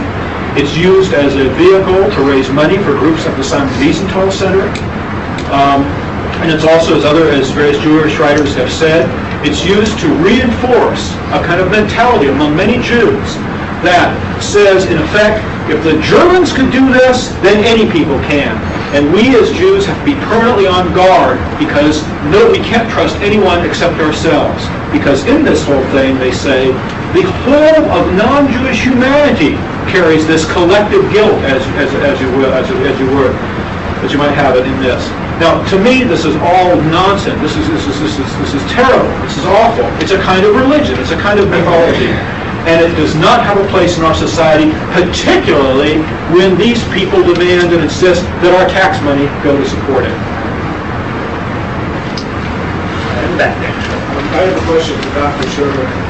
Concerning the shower room that you described at Majdanek, which was directly adjacent to the crematoria and the morgue, isn't it possible that that room was reserved for the use of the staff which was assigned to work in those two facilities?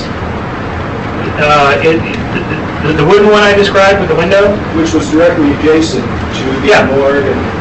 Yes, at Majdanek. No, you mean at Mauthausen. All right. Yes, that could be it. Yeah, okay, well then you have to explain why is there a ventilation system in there and why are there those pipes to heat a shower room when there's shower rooms are not normally heated. Well, why would they be? Oh, no. Why would they be?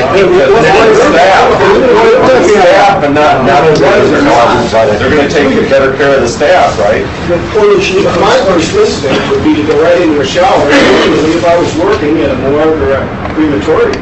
Then we'd have to explain if those are the original doors. Who knows? I haven't found out yet. Why there are peepholes for a shower? But it is possible, right? Yeah. In a logical sense. Yes. Okay, thank you. In the red.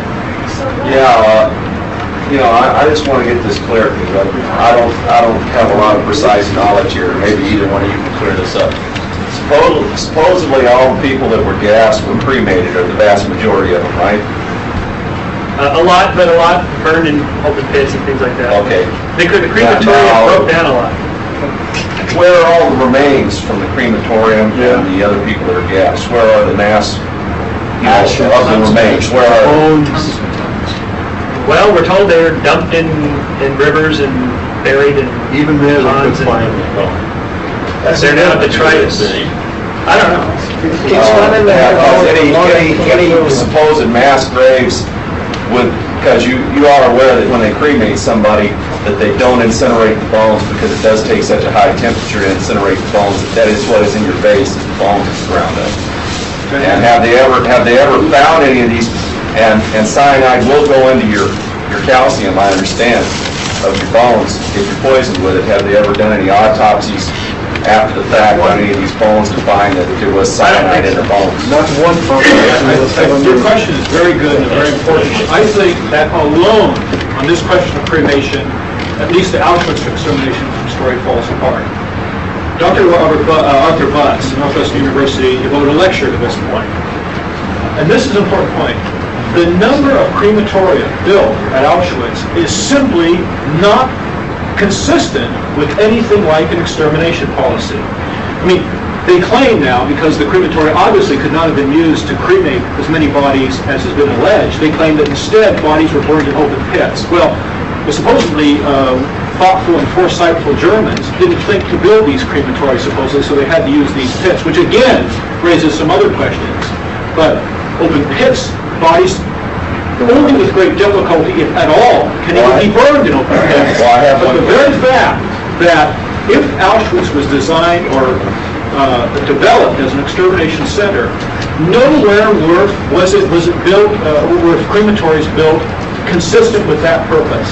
Now, just to correct one thing, I didn't say that Van Pelt has said that cremas 2 and 3 were always morgues. I said he acknowledges that they were built originally as morgues. Yes, the important point in this regard is they were built as morgues at a time when, to make the whole story consistent, the extermination policy had already been decided upon. To have built them as morgues they were not constructed until the beginning of 1943. If the extermination policy was decided upon before that, there's no sense in building them as morgues at that time. And that, to me, it falls apart even on that basis. Well, what other aspect of that I wanted to ask was, you've both been there, what fuel source did they use for these crematoriums? Yes, that's another thing. Fuel source, because I know that by 1944, the Nazis had lines and lines of tanks and planes that they had virtually no fuel from, since most of their fuel came from Romania and North Africa, and they were no longer in possession of these places, and they didn't have enough synthetic fuel. I'm just curious as to what fuel that they ran into these crematoriums to burn these people with. As I understand it, coal. Coal? Coke, yes. So there was something, coal or coke, because there's a difference. I believe, I think it was coke. Coke is the byproduct of petroleum. Let me say this about Mark's important comment that No, I work in refinery, we produce coke from petroleum, so I know. well, this goes to the next question. Who have we? Yes, sir. I have a question for Mr. Weber. I was a little bit surprised that you didn't reply or didn't say anything at all about these rather blood-curdling statements from Nazi leaders that Dr. Shermer had quoted to us about that sounds certainly like extermination to a candid listener.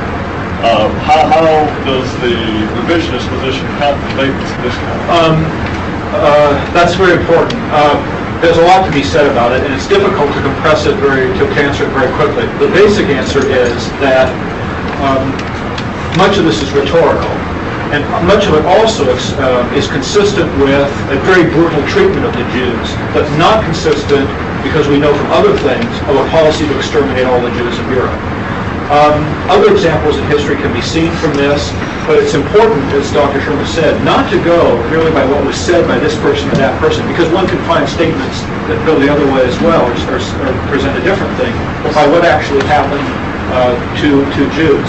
But the short answer to your question is, first, that many of these statements are exaggeration or rhetorical in the sense that Eisenhower at one time said, we're going to kill all the Germans east of the Rhine or west of the Rhine at one point. And again, even in the quote that he quoted from Dr. Goebbels in the diary, he made some reference to exterminating or killing the Jews as all of our enemies. Well, the Germans didn't have plans to exterminate the Russians, for example, exterminate the French or anyone else.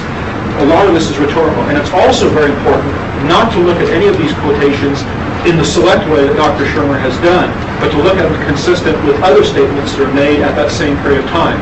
For example, specifically, Heinrich Himmler made other speeches on this same subject at the same time that he did the famous Posen speech of October 1943 that's so often quoted. He explained what he actually meant by this, and it's very clear that what he meant was not an extermination of all the Jews, but rather a very brutal killing of many Jews in the East in the context of the struggle that was going on there. It's very important to remember that killing of many people or brutal suppression is not the same thing as a policy or program to exterminate all the people in a given situation. That's Stacy. Well, we haven't heard from you in the back. In terms of rhetoric, isn't that much like the toast in Yalta between Roosevelt and Stalin? We're going to find 100,000 Germans and take them out shooting. It's that kind of thing, yes, exactly. But my point was the coordination between those. They sound, so many people saying so many of the same kind of thing. So if this is true, then you have to unravel, well, why are they all saying these kinds of things? I mean, Goebbels' comments, they sound pretty clear to me. There's not a lot of gray area there. You know, we're exterminating them. It's a disgusting thing, but hey, somebody's got to do it. What rhetoric? Doesn't sound like that to me.